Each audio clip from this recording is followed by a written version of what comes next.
Hi, this is Nick Lightbody giving you a quick look at deskspaceCMS. This is V3, soon to be released. It's been much improved, I think, from V1, and certainly the users like it very much.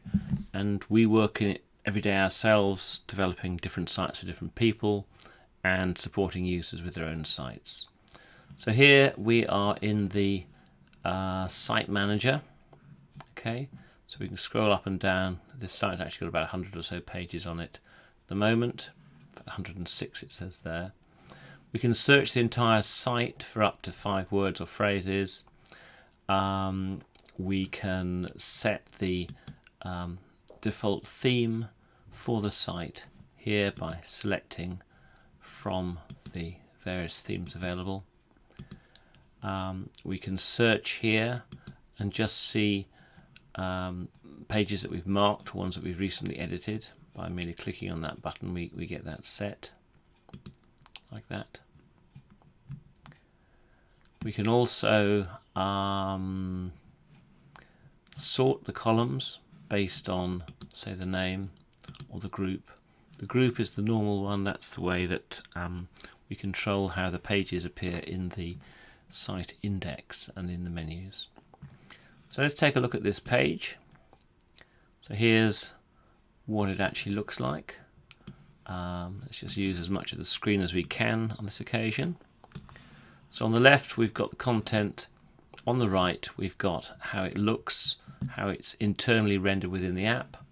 If we click on this globe button here, we then get the same page as it appears live on the internet. You can see the URL is up here.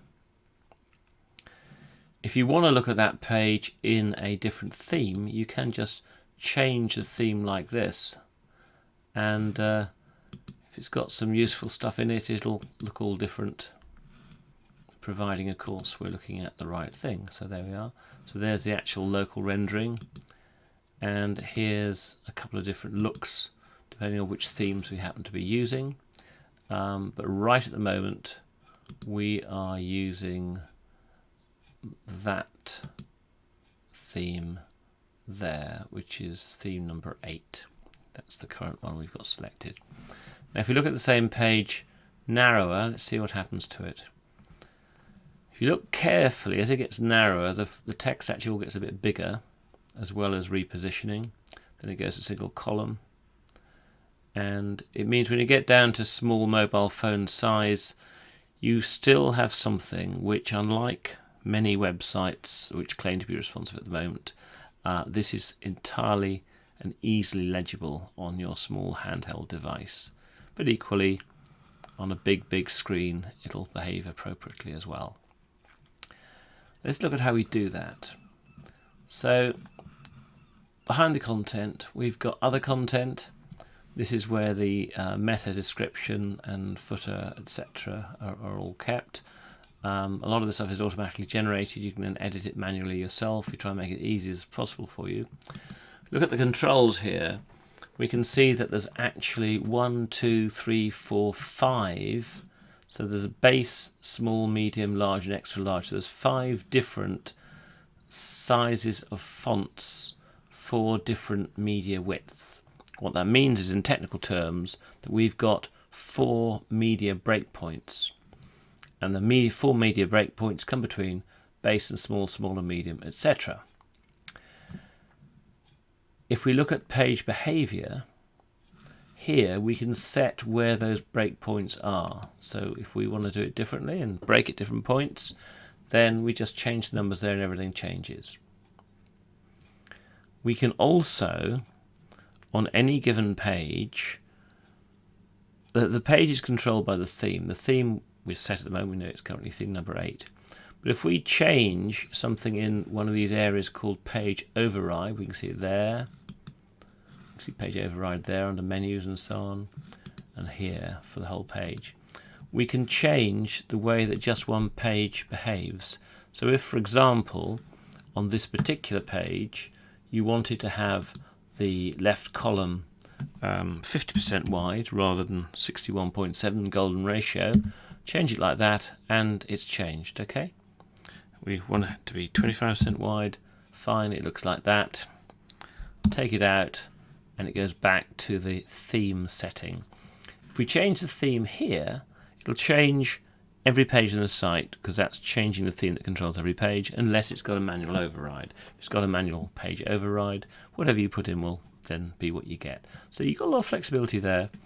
There are some constraints. You are working within a framework, but in fact, if you want to add to the CSS, change the CSS, add your own stuff to it, you can do that as well. Okay, but we'll look at that on another occasion. So right here, we've got font sizes, and these are all in M's. Virtually everything in this design, it's a mobile-first design of CSS. It's nearly all in M's. There's a very few places where we use pixels where those are appropriate, but generally speaking, they're based on M's, which means then that everything scales and works automatically together very nicely.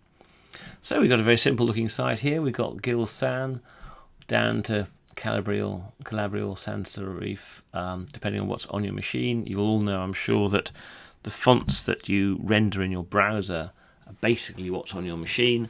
You can choose, of course, to specify fonts under CSS3, which will then be downloaded onto your machine, etc. We currently don't do that. We don't think it's a very fast thing to do with a mobile device, so we are inclined against it at the moment. But if you wanted to do it, then you can add that into the CSS yourself and go that route. What else have we got? Well, we've got a lot of small boxes here. This is the fonts. This is the weights of fonts. So, for example, if you want the page title to be a heavier weight, you just change it like that. Okay. Down here, we've got background color, type color, border color, then whether or not you've got borders on top, right, bottom, and left, and those, of course, are in pixels. Then you've got the type alignment. So, for example, if we want the page title to be left aligned, we do that, and it's left aligned. On the first two levels of text, H1 and 2, page title and full width divider, we can also change the spacing between the letters. Okay, so we can make them tight or wider, whatever we want. Do the same on H2. Okay, and then on H3 through to H6, we can do a first line indent. And we need to see that on H4 is the easiest one. There's a 2 there, okay? So there you've got a first line book. It's a book style indent. So if you have a theme set up where you don't put white space between paragraphs, instead the text is much tighter and you do a first line indent, then that's how you can do it. I'll just take that one out again. We don't want that in our site at the moment. We are currently editing the theme, so if we leave it like this, it'll mean the whole site will be changed. And that's pretty much it. I think probably one thing I should just mention is the use of RGBA. Let's look at this full width divider here. Okay, this full width divider here, the background color is defined by that. When we click in the color box, we'll always get a list of HTML colors, because that's simple and easy for people who want to use it. But you can also use hex colors, as we've got here, or you can use RGB or RGBA. Now, A, as I'm sure you know, is the component that controls opacity. So, in this particular one, if I change the 0.7 here to 1, look at what happens to the dividers. Okay, so that's the real color that we're using here. That's the real style color used in this site. But if I then change that 1 to, for example, 0.1, I then get that, which in fact you can see we're using 0.1 for the background on these items on the right here. This one currently is being styled with 0.7. We'll go back to 0.7. And that's a really nice way of controlling the way that things look on the site. Very simply, you just adjust the capacity so that you get the sort of result that you want.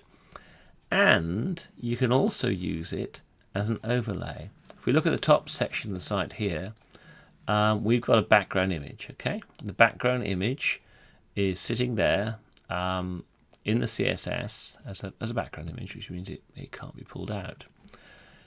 If we want to dull it down a bit, we can put a colour in front of it by merely using the H1, which defines this top section, the main header of the page, by putting in some colour there. So if I take my page colour there, that I use in H2, if I put it in as a 0.1, can you see? Did you see it just dim down slightly?